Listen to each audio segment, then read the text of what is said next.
Do you have a disaster recovery plan for your company's databases? Hi, and welcome to RDX. Accepting the existence of cyber threats and risks is a critical aspect of modern business, and nowadays, human error and natural disaster are just as common as malware and cyber criminals in enterprise IT.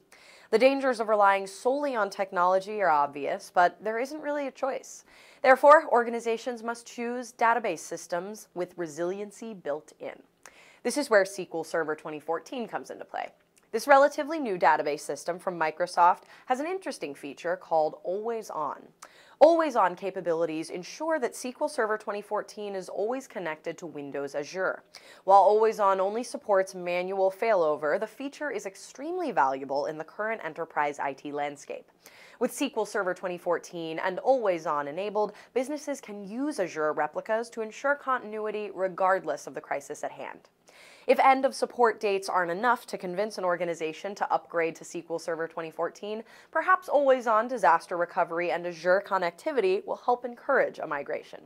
Of course, AlwaysOn is not a replacement for the usual backups and disaster recovery plans despite its value, and that means that businesses should work with remote DBAs to guarantee continuity.